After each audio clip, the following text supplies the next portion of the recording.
Hello, and thanks for tuning into the show that goes around the continent to bring you stories near and far. I'm Joke Rogers at Channels Television here in Lagos, and I'm joined by Vincent McCory from The Voice of America in Washington. Thanks, I'm Vincent McCory at The Voice of America. Happy to be with you again for another edition of Africa 54. Let's start off with the latest from Nigeria. Joke Rogers in Lagos brings you that story. President Muhammadu Buhari has signed into law the country's tech startup bill at a brief ceremony in his office in Abuja, the nation's capital. The new act was an executive bill initiated by the president in collaboration with the Minister of Communication and Digital Economy at the Office of Chief of Staff to the President. To encourage local innovators, the federal government has set up a 10 billion naira fund for startup businesses in the country. Our State House correspondent, Gloria Umezoke, reports.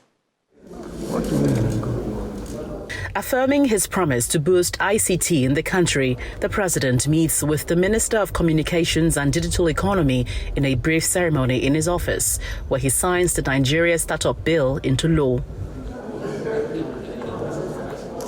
Explaining the huge benefits that would accrue from the 2022 Startup Act, including tax holiday incentives, Mr. Pantami revealed a 10 billion naira fund among several other incentives to advance digital economy.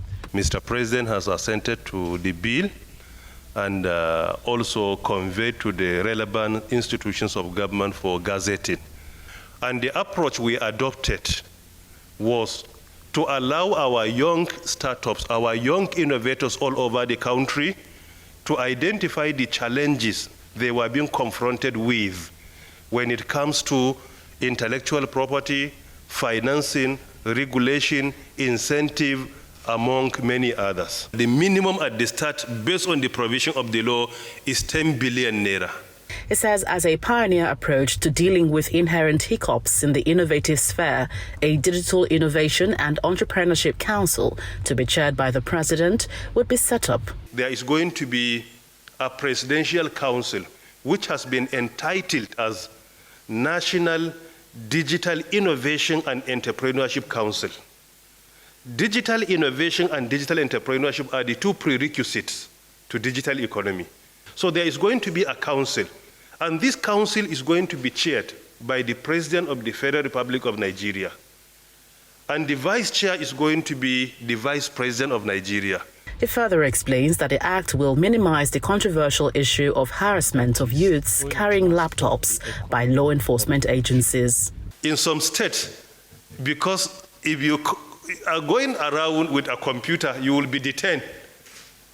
And some people will allege you are a Yahoo boy. This is a problem.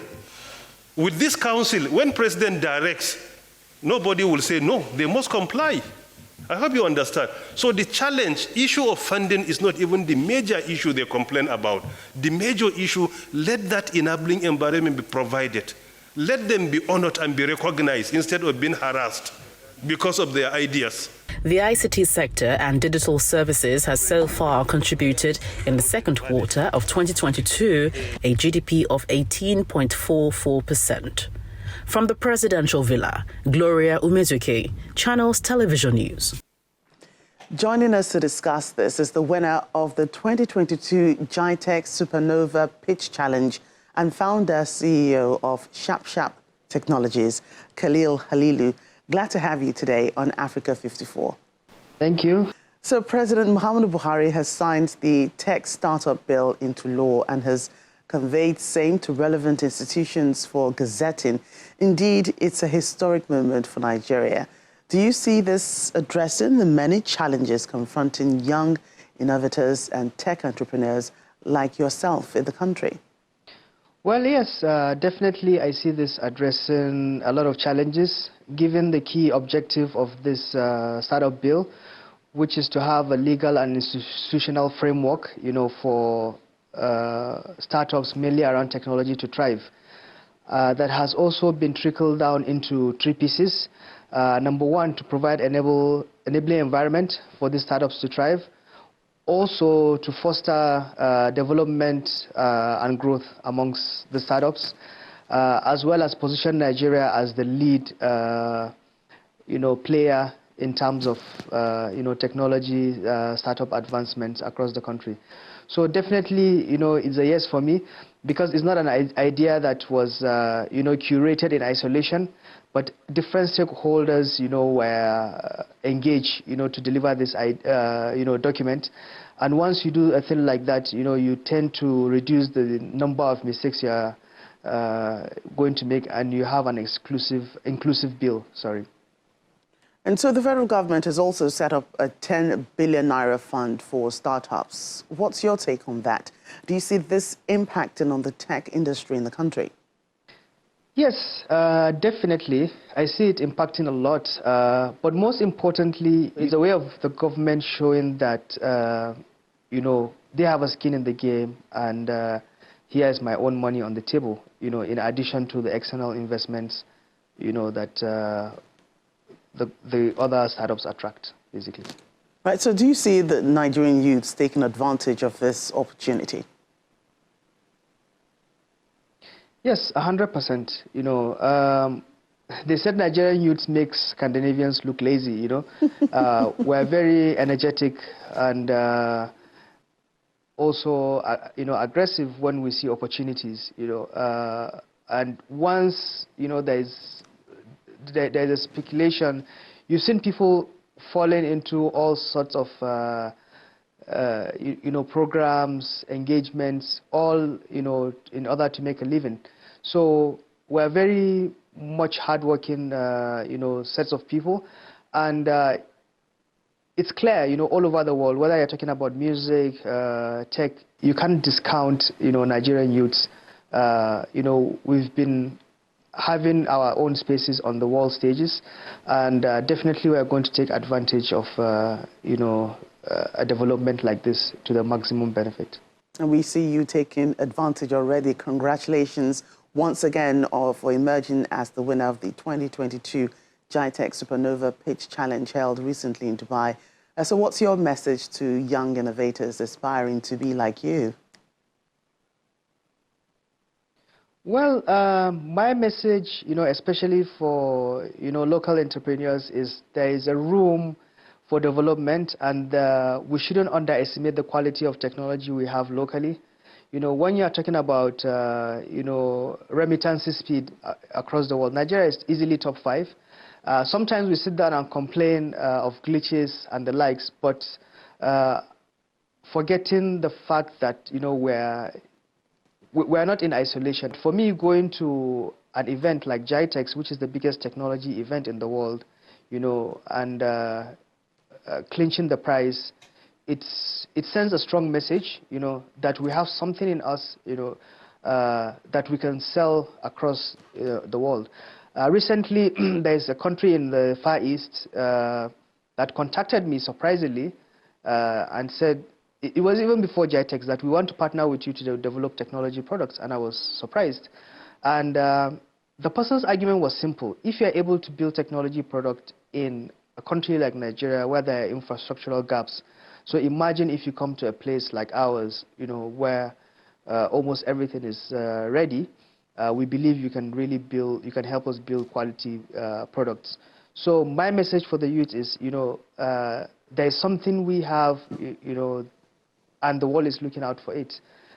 We just need to increase the exposure, around the kind of technologies that we build, and look at opportunities to export, and also scale it across Africa. Yes, and on a lighter note, you seem to have, funny names for your products like Oya Oya and Sharp Sharp. What informed this? Well, I think it has to do with my personality, I'm a combination of a Kano man with a Lagos vibe, and a little bit of, I would say Anambra, some of my friends said I'm Igbo.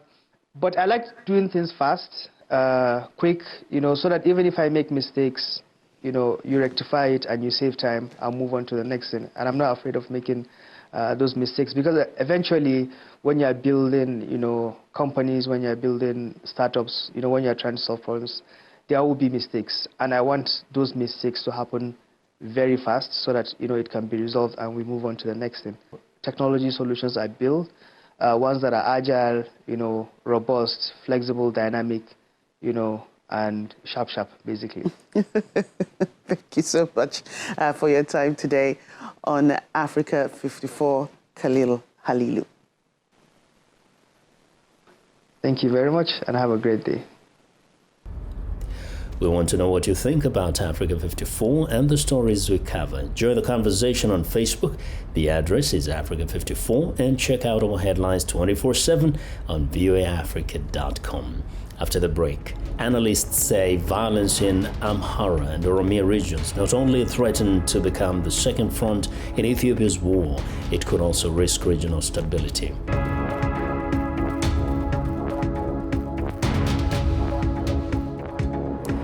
Welcome back to Africa 54. I'm Vincent McCory in Washington.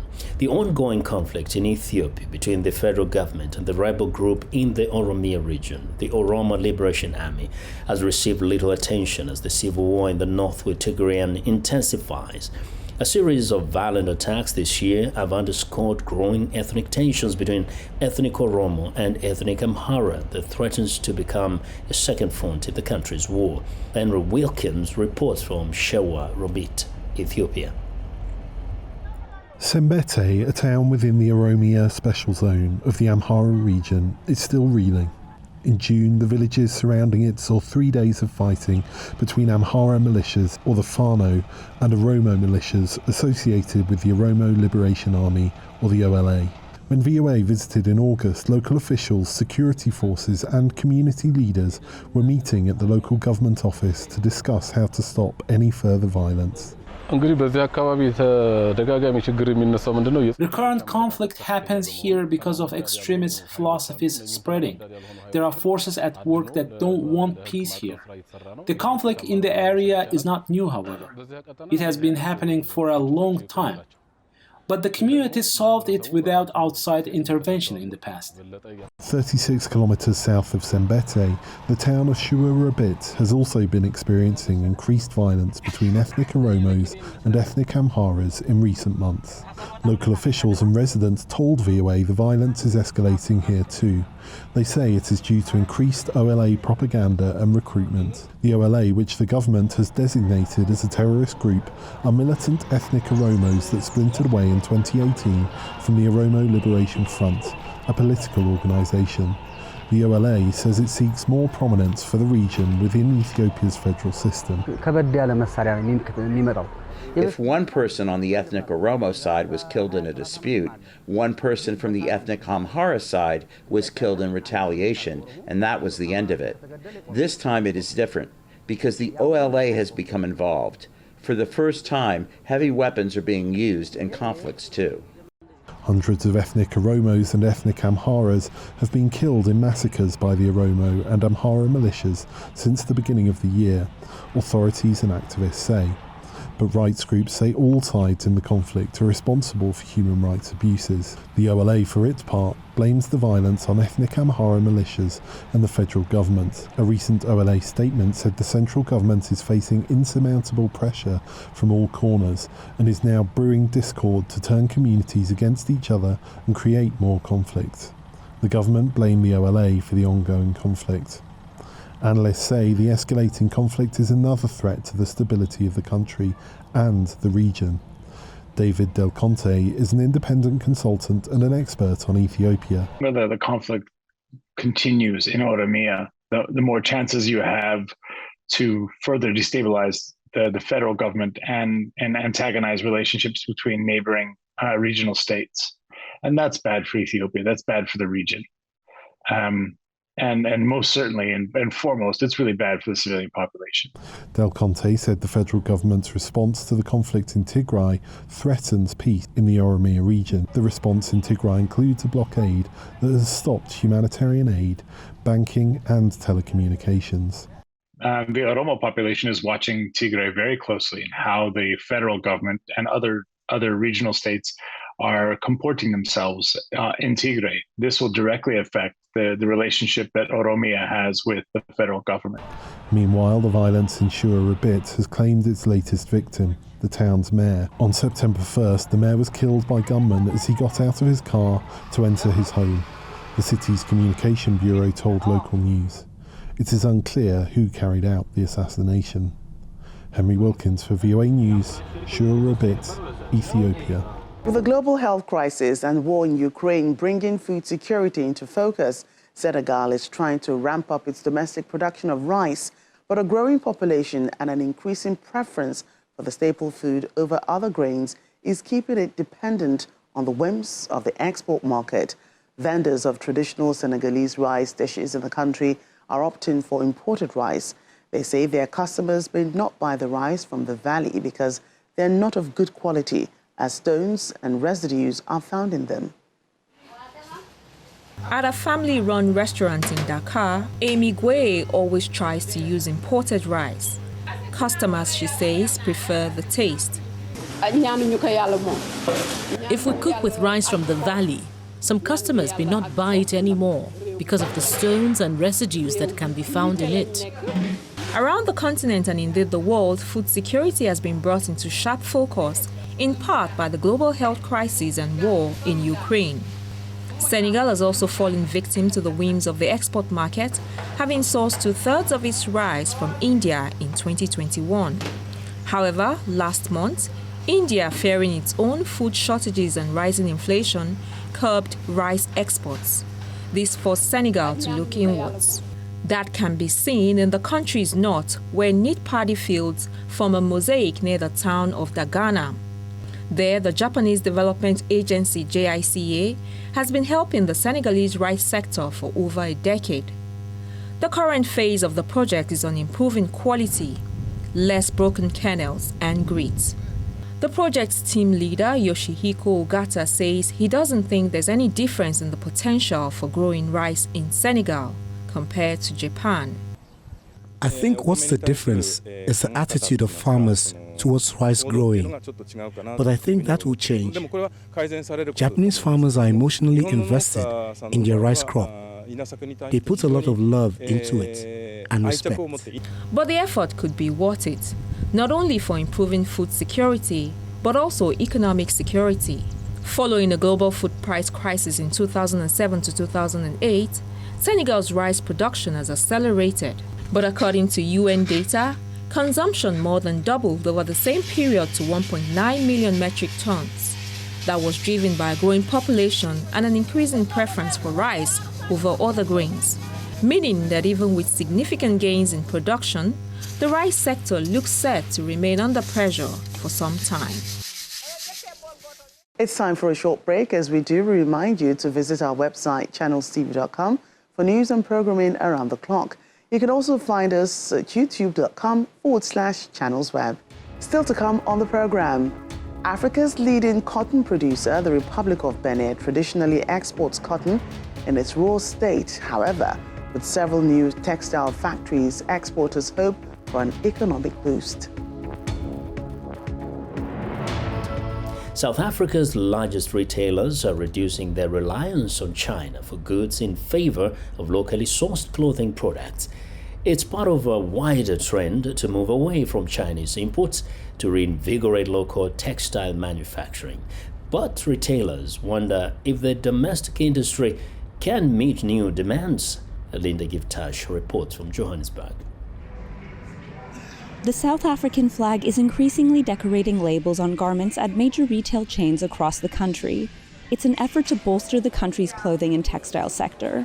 More than half of textiles sold by South African retailers are imported from abroad, according to the government, and nearly 60% of those imports come from China. Retailers signing on to the government's master plan to support local businesses say there are more benefits than just job creation.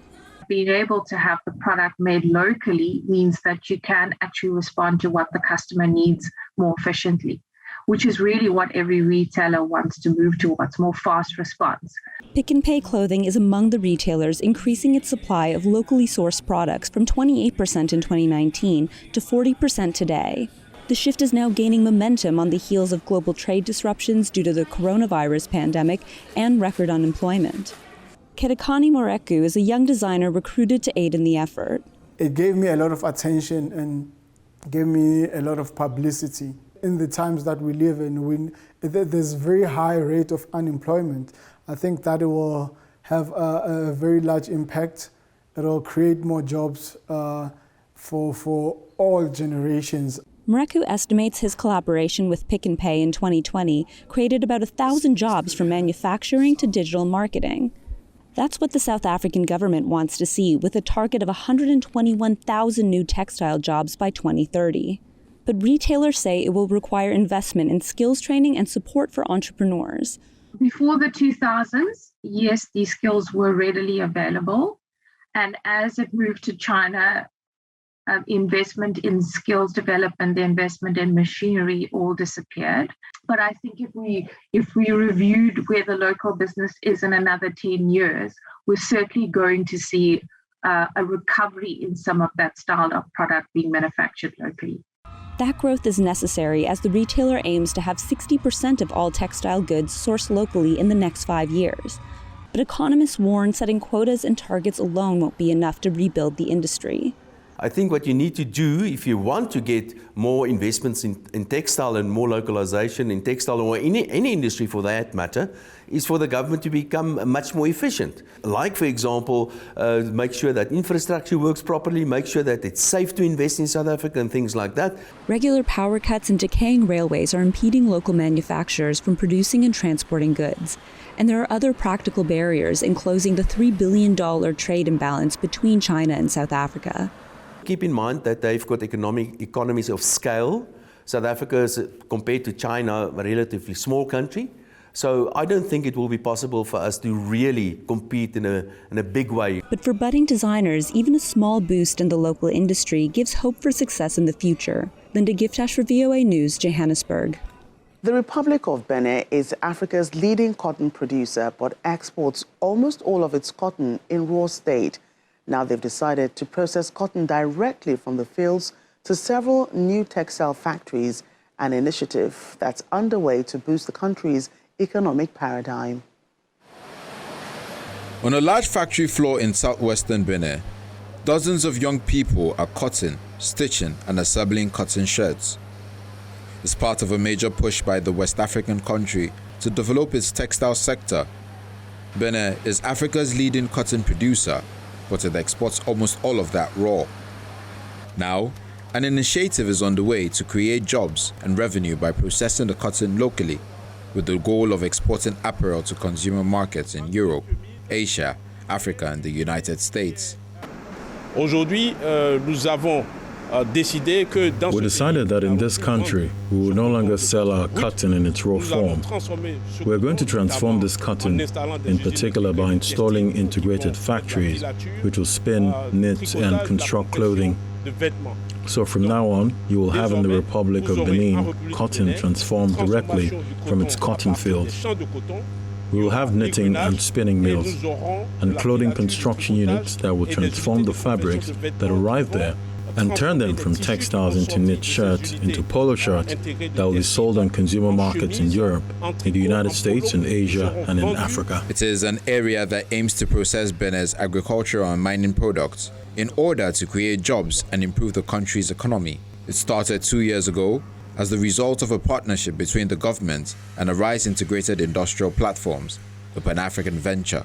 Benton says the zone will include textile factories as well as cashew and pharmaceutical processing units. La zone industrielle de Glo-Djigbe est une zone qui a pour vocation la transformation. The Glo-Djigbe Industrial Zone is an area that's causing the transformation of agricultural and mining products from the Republic of Benin. It's an area that covers 1,640 hectares and which will one day have integrated clothing constructing units, cashew nut processing units, pharmaceutical product units, and many other industrial units. This is a place built with the purpose of processing Benin's agricultural and mining products in order to create jobs and change Benin's economic paradigm. Although the systems are not yet in place to get cotton from field to factory, Giddes has started training about 1,000 garment workers using imported materials for now. In just over a year, the industrial zone hopes to employ 15,000 people in 3 textile factories, That will have a processing capacity of about 40,000 tons of cotton fiber, which is good news for cotton farmers. Well, and that's our show for today. You can find all the continent's top news and world news online at voaafrica.com. Check it out. I'm Vincent McCord in Washington. Channels Television has our last word. We look forward to bringing you another show next week. To remember that channelstv.com is your source for news and other programming. I'm Joka Rogers. Thanks for watching and goodbye.